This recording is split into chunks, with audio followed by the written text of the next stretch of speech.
I'm Professor Wolf. Welcome to my channel. Here, I share my experiences in the wilderness. If you'd like to witness my fierce battles in the wild, you can subscribe to my channel and travel through time with me. In the forest, sometimes the enemy does not bare its teeth, child. Sometimes the enemy is the air itself, where the eyes are blind, the nose and the ears become your only truth. That morning, the fog descending into the valley was not a simple weather event. It was a damp, milk, white, suffocating curtain drawn by nature over our eyes. The world had been erased, leaving behind only a dense nothingness. We could not even see the ground beneath our paws. The pack was uneasy. The young ones kept yelping to avoid losing one another, and at the slightest rustle of a leaf, they would leap in terror from where they stood. But we were not alone in that white void. I could feel it. The wind was dead, the air did not stir, so we could not catch the scent of the approaching danger. Those slipping among us were the shadow pack. Perhaps wild dogs, perhaps a family of pumas moving in silence. The only thing we knew was that they could see us while we were blind. The first thing to tear through the silence was a muffled whimper from the pack's right flank, speckled, vanished in an instant, as if dragged into the depths of the fog by an invisible hand. There was no sound of a struggle, no growl, only that chilling disappearance followed by the silence of death.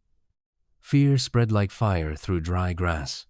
The young ones went mad with panic, lunging in every direction, snapping at empty air, even fearing their own tails.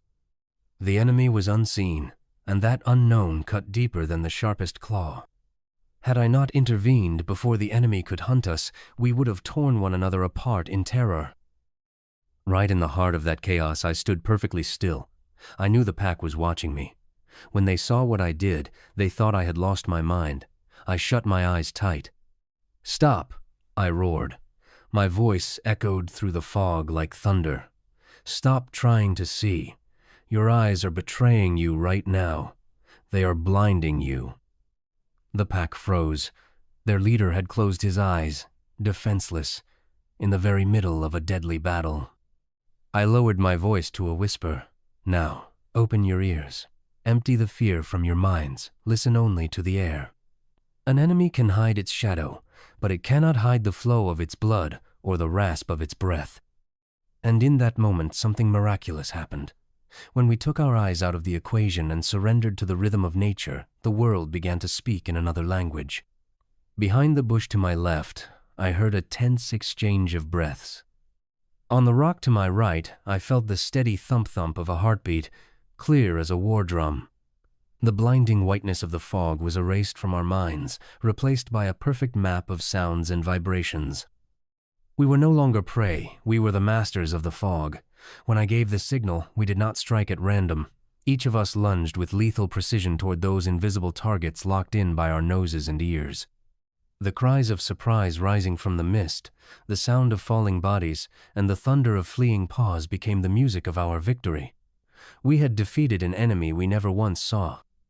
When the sun rose and scattered the fog, there was neither an enemy nor that suffocating fear left. Only a confident pack remained, one that knew how to use its nose, even with its eyes open. That day, on the slope where the mists cleared, I carved this truth into the young one's memory. Even in the densest fog, the only compass that never loses its way is your own instincts, for the eyes may deceive, but the voice of the blood never lies.